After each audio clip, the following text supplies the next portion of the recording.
प्यारे बच्चों, जिस तरह से आप लोगों को मैथ के क्वेश्चन जो है बहुत सारे क्वेश्चन जो है टच कर गए थे, जैसे कि मैंने कल के वीडियो में पिछले वीडियो में बताया था मैथ के क्वेश्चन के जो सेम टू सेम यहीं आएगा, तो उसी तरह का क्वेश्चन जो है आपको बहुत ही इजी क्वेश्चन आया था। और आप लोग, आशा करता हूं कि आप लोगों ने गर्दा मचा दिया होगा और आप लोगों का नंबर जो है 95+ होगा।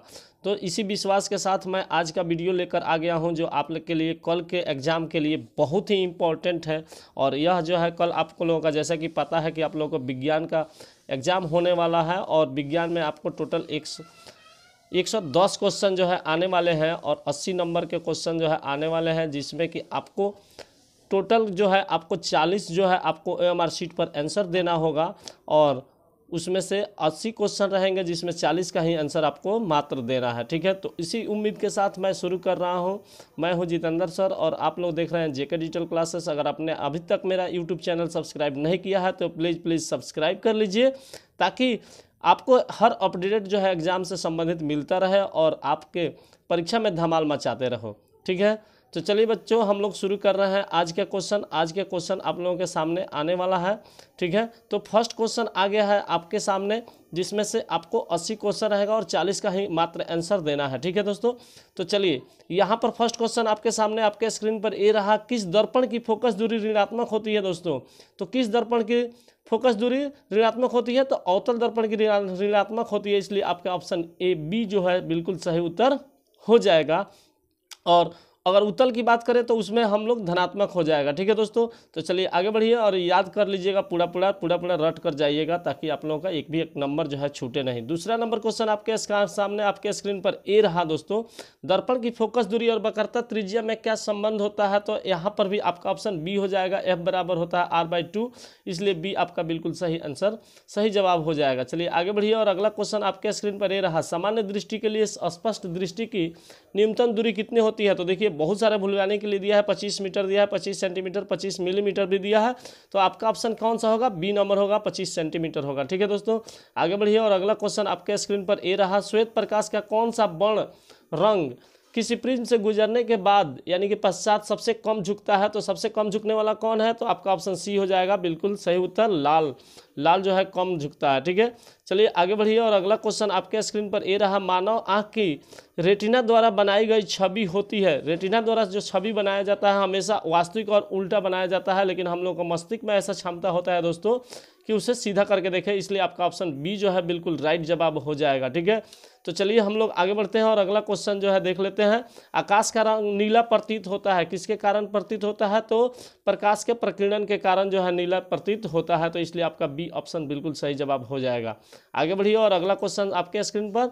किस दर्पण से वस्तु का प्रतिबिंब बड़ा बनता है? तो किस दर्पण से वस्तु का प्रतिबिंब बड़ा बनता है दोस्तों? तो अवतल दर्पण से आपका वस्तु का प्रतिबिंब जो है बड़ा बनता है। उत्तल में हमेशा छोटा बनता है। ठीक है, उत्तल में क्या बनता है? छोटा बनता है और समतल में हमेशा बराबर बनता है। और अवतल की अगर बात करें तो इसमें छोटा, बड़ा और सभी प्रकार के वास्तविक और काल्पनिक प्रतिबिंब सभी बनते हैं। ठीक है दोस्तों, तो इस बात को याद रखिएगा, इससे संबंधित क्वेश्चन आ सकते हैं आपके बोर्ड एग्जाम में। चलिए आगे बढ़ते हैं और अगला क्वेश्चन देख लेते हैं। अगला क्वेश्चन आ गया है आपके स्क्रीन पर। निम्नलिखित में से कौन सा लेंस निकट दृष्टि दोष को ठीक करने के लिए किया जाता है? तो निकट दृष्टि दोष के लिए आपको अवतल लेंस का उपयोग किया जाता है, तो इसलिए ऑप्शन सी हो जाएगा बिल्कुल सही। और दूर दृष्टि दोष अगर रहेगा तो आपको उत्तल लेंस लगाना होगा। ठीक है दोस्तों, तो चलिए आगे बढ़िए और अगला देखिए क्वेश्चन क्या आ रहा है। अगला क्वेश्चन 9 नंबर आपके स्क्रीन पर ए रहा। निम्नलिखित में से कौन उपकरण विद्युत धारा की उपस्थिति दर्शाता है? तो विद्युत धारा की उपस्थिति से जानने के लिए हम लोग क्या लगाते हैं? तो गैलोमीटर लगाते हैं, इसलिए ऑप्शन ए जो है बिल्कुल राइट जवाब हो जाएगा। आगे बढ़िए और अगला क्वेश्चन आपके स्क्रीन पर ए रहा। दाएं हाथ के अंगूठे के नियम को किसने प्रतिपादित किया? ठीक है दोस्तों, दाएं हाथ के अंगूठे का नियम को किसने प्रतिपादित किया? तो यहाँ पर आपका मैक्सवेल जो है बिल्कुल सही जवाब हो जाएगा। ठीक है, आगे बढ़िए और अगला क्वेश्चन है।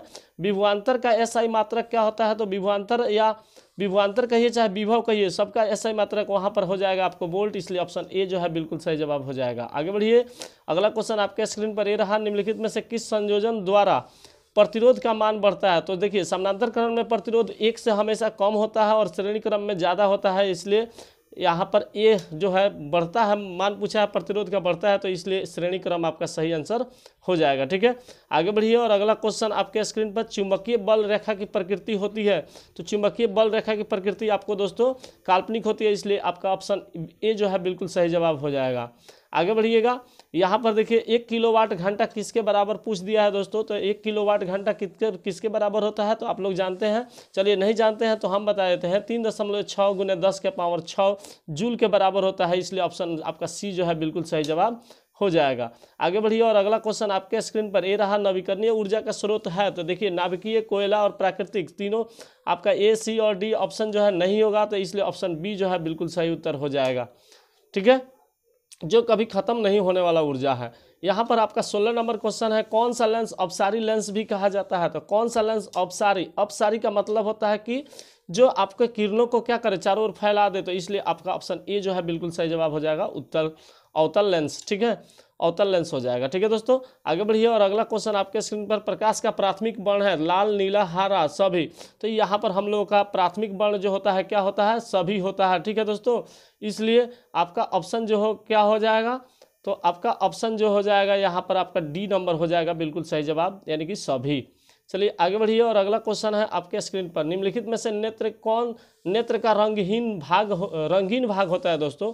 तो नेत्र का रंगीन भाग कौन होता है, तो आइरिस होता है, इसलिए आपको डी ऑप्शन लगा देना है बिना सोचे समझे। आगे बढ़िए और अगला क्वेश्चन आपके स्क्रीन पर, 1 HP बराबर होता है, HP का फुल फॉर्म होता है हॉर्स पावर, और 1 हॉर्स पावर में 746 वाट के बराबर होता है, इसलिए आपका ऑप्शन जो है ए जो है बिल्कुल सही जवाब हो जाएगा। आगे बढ़िए और अगला क्वेश्चन आपके स्क्रीन पर, ए रहा, विशालक शीशा मैग्नीफाइंग ग्लास में कौन सा लेंस होता है। तो सीधा सीधा बात है अवतल लेंस होता है, इसलिए आपका ऑप्शन बी जो है बिल्कुल सही हो जाएगा। उसके बाद देख लीजिए, जब किसी चालक तार से विद्युत धारा प्रवाहित होती है तो गतिशील कण क्या कहलाते हैं, चाहे क्या होते हैं। तो आप लोग विद्युत धारा पढ़े होंगे, तो इलेक्ट्रॉनों के प्रवाह को विद्युत धारा कहते हैं, इसलिए यहाँ पर हम लोग का सीधा सीधा आंसर जो है डी हो जाएगा, इलेक्ट्रॉन। चलिए आगे बढ़िए और अगला क्वेश्चन आपके स्क्रीन पर, एम्पियर घंटा मात्रक है। एम्पियर घंटा, एम्पियर क्या होता है, तो विद्युत धारा का, और घंटा समय का। तो आप लोग को जैसा कि पता होगा कि एम्पियर घंटा क्या होता है, तो आप लोगों को आई बराबर पता होगा कि Q/T होता है, टी होता है। तो आपको Q बराबर क्या हो जाएगा, IT हो जाएगा, और आई का SI मात्रक जो है एम्पियर होता है, और टी का समय। तो IQ आपको क्या होता है, Q आपको आवेश होता है, इसलिए बी आपका ऑप्शन बिल्कुल सही जवाब हो जाएगा। आगे बढ़िए और अगला क्वेश्चन आपके स्क्रीन पर, ए रहा, निम्नलिखित में कौन सा मात्रक वाट के बराबर होता है। तो 1 वाट बराबर होता है 1 जूल प्रति सेकेंड होता है, इसलिए आपका आंसर ए जो है बिल्कुल सही जवाब हो जाएगा। आगे बढ़िएगा, विद्युत धारा का ऐसा ही मात्रक पूछा है, तो विद्युत धारा का आपको मालूम होगा, नहीं पता है तो चलिए एम्पियर पर टिक लगाइएगा, बिल्कुल सही जवाब हो जाएगा। ठीक है, आगे बढ़िए और अगला क्वेश्चन आपके स्क्रीन पर, ए रहा, ग्लोबल वार्मिंग के लिए कौन सा गैस जो है उत्तरदायी है दोस्तों। तो ग्लोबल वार्मिंग के लिए आप लोग को CO2 जो गैस जो है, कार्बन डाइऑक्साइड गैस जो है, यही जिम्मेदार है सबसे ज़्यादा। ठीक है, इसलिए CO2 गैस आपका बिल्कुल सही जवाब हो जाएगा। आगे बढ़िए अगला क्वेश्चन है, शरीर में भोजन का पचना किस प्रकार की अभिक्रिया है।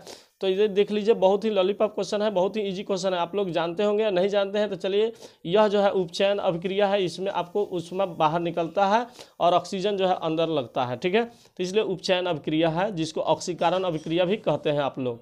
चलिए आगे बढ़िए, अगला देख लीजिए, कली चूना पर जब जल डाला जाता है तो क्या होता है। तो आप चूना देखे होंगे, आज चूना में पानी, जब पानी में चूना आप डालते होंगे तो क्या होता है, गर्म हो जाता है, इसलिए उसमें छेपी अभिक्रिया है, उसमें बाहर निकलता है। ठीक है, इसलिए आपका ऑप्शन ए जो है बिल्कुल सही जवाब हो जाएगा। निम्नलिखित में कौन सबसे अधिक अभिक्रियाशील है। तो यहाँ देखिएगा क्या क्या दिया है, तो Cu दिया है, Hg दिया है, Ag दिया है और Au दिया है। तो यहाँ पर सबसे ज़्यादा अभिक्रियाशील कौन है, तो ACU है, यानी कि कॉपर, यानी कि तांबा। ठीक है दोस्तों, तो आगे बढ़ जाइए और अगला इस 4 में से Cu है। तो यहाँ पर आगे बढ़ते हैं, चूना जल का रासायनिक सूत्र क्या होता है। तो चूना जल का रासायनिक सूत्र CaOH का होल ट्वाइस होता है, इसलिए आपका ऑप्शन डी जो है बिल्कुल सही जवाब हो जाएगा।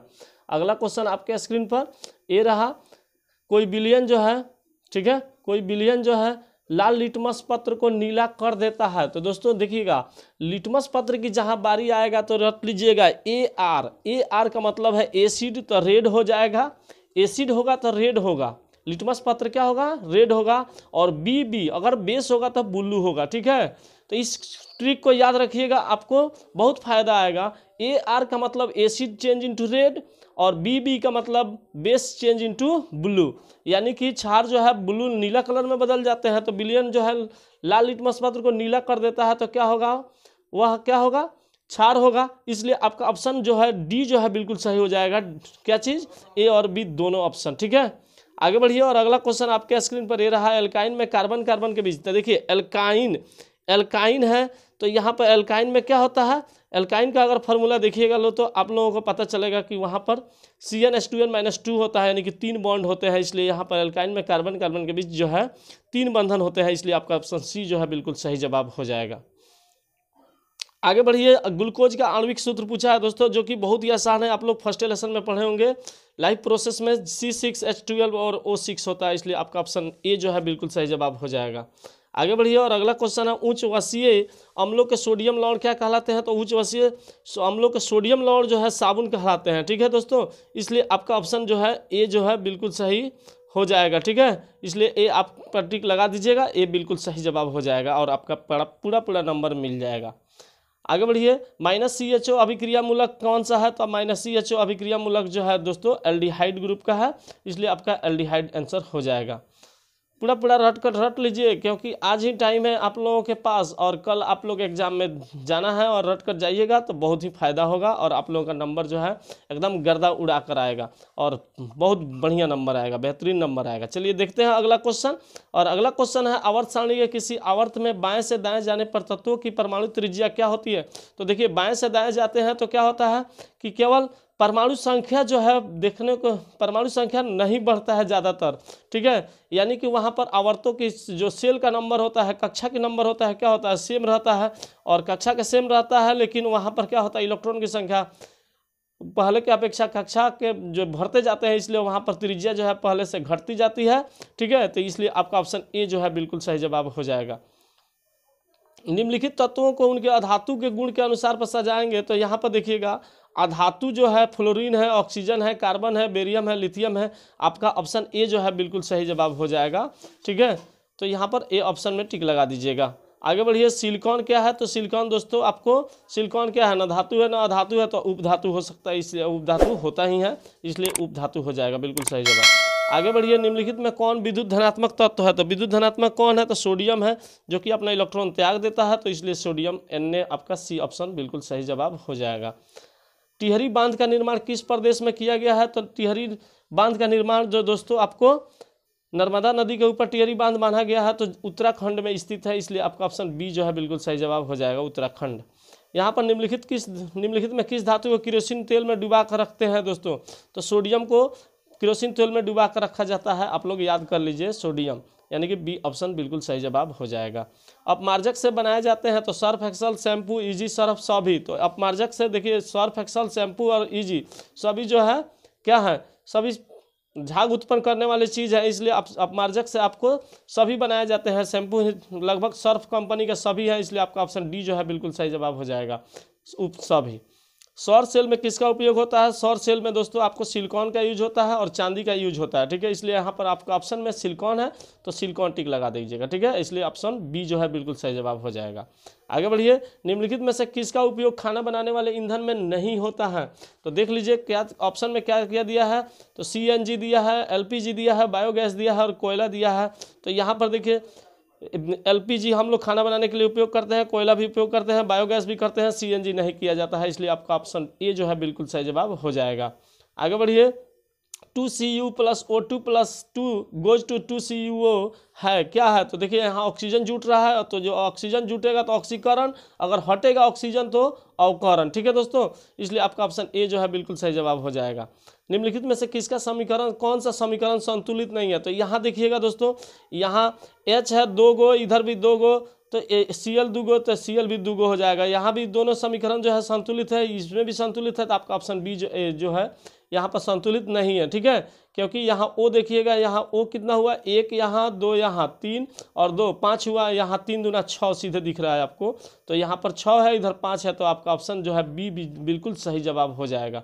आगे बढ़िए, और अगला क्वेश्चन आपके स्क्रीन पर ये रहा, उदासीन विलयन का पीएच मान कितना होता है। तो आप लोग जानते होंगे, नहीं जानते हैं तो चलिए रट लीजिए। उदासीन होता है जो न्यूट्रल होता है, उसका पीएच मान जो होता है हमेशा 7 होता है, इसलिए आपका ऑप्शन ये जो है बिल्कुल सही जवाब हो जाएगा।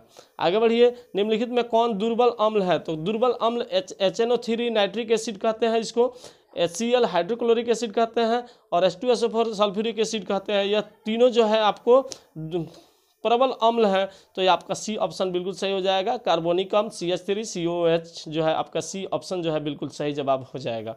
आगे बढ़िए और अगला क्वेश्चन आपके स्क्रीन पर, क्रायोलाइट अयस्क है। क्रायोलाइट किसका अयस्क है? तो क्रायोलाइट जो है अल्युमिनियम का अयस्क होता है, इसलिए आपका ऑप्शन डी जो है बिल्कुल सही जवाब हो जाएगा। और साथ ही याद रखिएगा दोस्तों, बॉक्साइट भी आपको एल्युमिनियम का ही अयस्क है। ठीक है, आगे बढ़िए और अगला क्वेश्चन आपके स्क्रीन पर, पोटेशियम की परमाणु संख्या। तो पोटेशियम जो है 19 नंबर पर आता है, इसलिए आपको तो इसमें कोई घबराने वाली बातें नहीं है कि आपका ऑप्शन कौन सा होता है, तो ऑप्शन सी जो है बिल्कुल सही जवाब हो जाएगा। ठीक है, आगे बढ़िए और अगला क्वेश्चन आपके स्क्रीन पर, फॉर्मिक अम्ल का IUPAC नाम क्या है? तो फॉर्मिक अम्ल का IUPAC नाम जो है दोस्तों आपको मेथेनोइक अम्ल है। ठीक है, इसलिए आप लोग ए नंबर जो है, ए पर ऑप्शन जो टिक लगा दीजिएगा और बिल्कुल सही जवाब हो जाएगा ए। 51 नंबर क्वेश्चन है, इथाइल अल्कोहल का अणु सूत्र है। तो ये इथाइल अल्कोहल का, इथाइल का मतलब क्या है? इथेन 2 गो होता है, तो इसमें C2 3 गो ऑप्शन में दिया हुआ है, लेकिन C2H5 होना चाहिए और OH होना चाहिए। ठीक है, तो यहाँ पर आपका ऑप्शन सी जो है बिल्कुल सही जवाब हो जाएगा। उसके बाद है आपको एल्काइन कौन है? एल्काइन, एल्काइन का मतलब होता है जिसमें C ट्रिपल बॉन्ड हो। तो C2H2 यहाँ पर आपको दिख रहा है, अगर देखिएगा C2H के अनुसार देखिएगा तो C ट्रिपल बॉन्ड और यहाँ पर एक हाइड्रोजन कम है, तो यहाँ C2H2 हो जाएगा, यानी कि अल्काइन यही है। ठीक है, आगे बढ़िए और अगला क्वेश्चन आपके स्क्रीन पर ए रहा, चीनी का रासायनिक सूत्र पूछा है दोस्तों। तो चीनी का रासायनिक सूत्र क्या होता है? C12H22O11 होता है, इसलिए आपका ऑप्शन जो है बी बिल्कुल सही जवाब हो जाएगा। आगे बढ़िए और अगला क्वेश्चन आपके स्क्रीन पर ए रहा। ठीक है, देखिए एसिटिलीन में कार्बन कार्बन, देखिए तो यहाँ क्या दिया है? एसिटिलीन दिया है। एसिटिलीन का मतलब है टिलीन, इन जुड़ा हुआ है, तो 2 आपको कार्बन कार्बन 2 बंधन होंगे। ठीक है, आगे बढ़ जाइए, अगला क्वेश्चन है, देख लीजिए अगला क्वेश्चन क्या आ रहा है। अगला क्वेश्चन आपके सामने आ चुका है दोस्तों, श्वसन के अध्ययन के लिए उपयोग में किए जाने वाले बीज हैं। तो श्वसन के अध्ययन के लिए जो देखिए, जो सूखा बीज है, उबला बीज है, कुचला हुआ बीज है, उसमें जीवित नहीं रहता है, इसलिए अंकुरित बीज जो है बिल्कुल सही आंसर हो जाएगा, बी ऑप्शन आपका सही हो जाएगा। ठीक है, मानव वृक्क किस प्रणाली का हिस्सा है? तो मानव वृक्क जो है आप लोग जानते हैं कि उत्सर्जन का हिस्सा है, और छानता है, ब्लड व्लड छानता है, बहुत सारा अवशेष छानता रहता है, इसलिए उत्सर्जन आपका सी ऑप्शन बिल्कुल सही आंसर हो जाएगा। आगे बढ़िए, पौधों में जाइलम निम्नलिखित में से किसके परिवहन के लिए जिम्मेदार है? तो जाइलम क्या चीज़ के लिए? जाइलम और फ्लोएम होता है। ठीक है, तो फ्लोएम आपको भोजन पहुंचाता है और जाइलम जो है पानी पहुंचाता है, यानी कि ऑप्शन ए जो है बिल्कुल सही आंसर हो जाएगा। आगे बढ़िए और अगला क्वेश्चन है, श्वसन के दौरान कौन सी गैस निकलती है? तो आप सांस लेते हो तो ऑक्सीजन सांस लेते हो, और छोड़ते हो तो कार्बन डाइऑक्साइड छोड़ते हैं, इसलिए ऑप्शन जो है ये जो है बिल्कुल सही जवाब हो जाएगा CO2 यानी कि कार्बन डाइऑक्साइड हम लोग छोड़ते हैं। ठीक है, याद रखिएगा।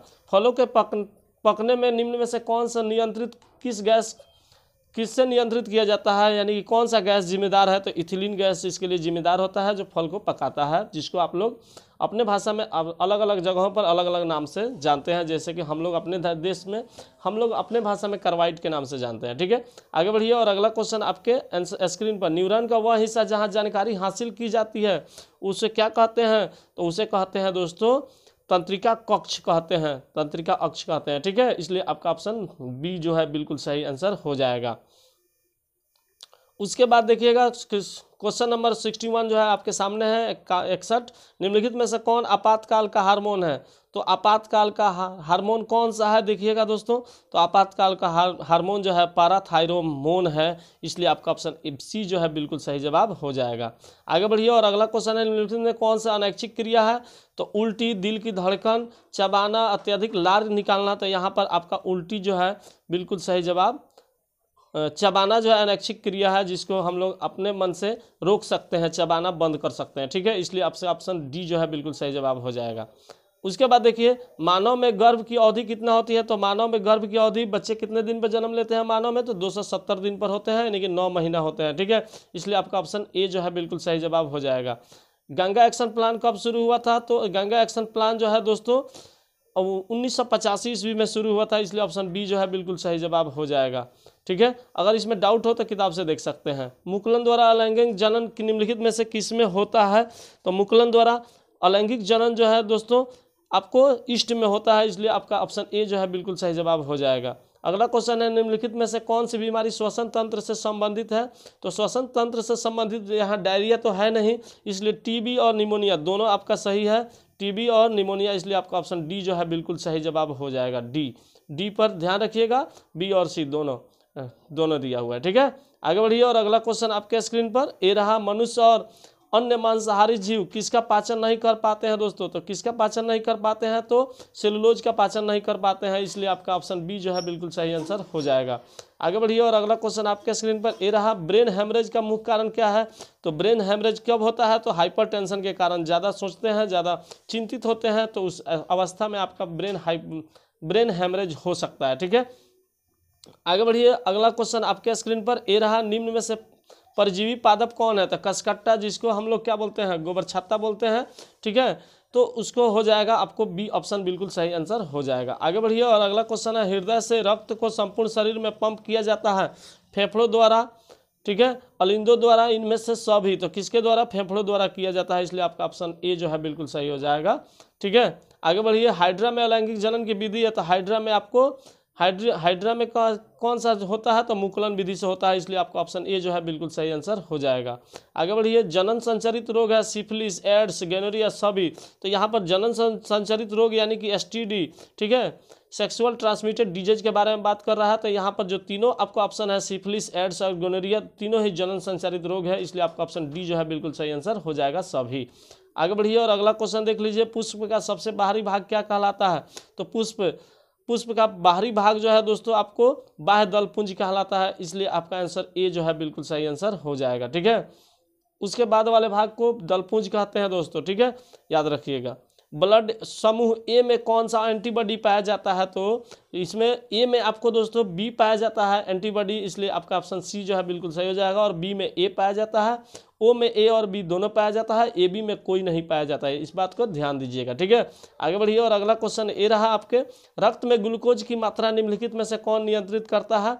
तो रक्त में ग्लूकोज की मात्रा जो है आपको दोस्तों इंसुलिन नियंत्रित करता है। ठीक है, इसलिए आपका ऑप्शन ए जो है सही हो जाएगा। कौन सा नियंत्रित नहीं करता है दोस्तों। ठीक है, तो यहाँ पर आपका इंसुलिन तो नियंत्रित करता है, अभी बताए हैं, और ग्लूकान भी नियंत्रित करता है, और गैस्ट्रिन भी नियंत्रित नहीं करता है। सी आपका ऑप्शन बिल्कुल सही हो जाएगा, और बाकी सभी जो है गलत हो जाएंगे यहाँ पर। ठीक है, तो ऑप्शन सी जो है बिल्कुल सही आंसर हो जाएगा। आगे बढ़िएगा, पादप वृद्धि हार्मोन है। तो पादप वृद्धि हार्मोन कौन सा है, तो आपका ऑप्शन है आपको जिब्रेलिन, एड्रेनालिन, इंसुलिन और थायरॉक्सिन। तो यहाँ पर आपका ऑप्शन जो है जाएगा ए नंबर, जिब्रेलिन जो है बिल्कुल सही आंसर हो जाएगा। ठीक है, आगे बढ़िए और अगला क्वेश्चन है आपके स्क्रीन पर, हार्मोन स्रावित होता है कहाँ से, अंतःस्रावी ग्रंथियों से। ठीक है, बाह्यस्रावी ग्रंथि से, नलिका से, इनमें से कोई नहीं। तो यहाँ से आपका ऑप्शन ए जो है बिल्कुल सही हो जाएगा, अंतःस्रावी ग्रंथियों से। आगे बढ़िए और अगला क्वेश्चन आपके स्क्रीन पर ले रहा, मनुष्य के मुख गुहा में कितने जोड़े लाल ग्रंथियाँ पाई जाती है। तो लाल ग्रंथियाँ जो है मनुष्य के मुख गुहा में 3 जोड़ी पाई जाती है। ठीक है दोस्तों, इसलिए आपका ऑप्शन जो है क्या हो जाएगा, सी आपका बिल्कुल सही जवाब हो जाएगा। आगे बढ़िए और अगला क्वेश्चन आपके स्क्रीन पर, एंड्रोजन है। तो एंड्रोजन क्या होता है, तो मेल हार्मोन होता है दोस्तों, जो पुरुष हार्मोन होता है वो एंड्रोजन होता है। ठीक है, इसलिए आपको मेल हार्मोन ए बिल्कुल सही आंसर हो जाएगा। मटर का प्रयोग अपने प्रयोग के लिए किसने चुना था।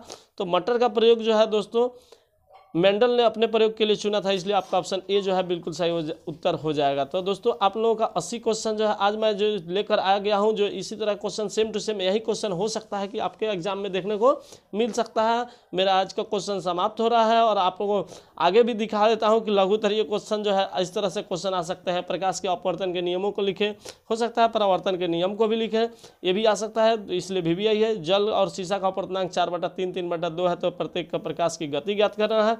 प्रिज्म से होकर प्रकाश के अपवर्तन के किरण आरेख खींचना है। जीवाश्म ईंधन क्या है, इसके 2 उदाहरण दे।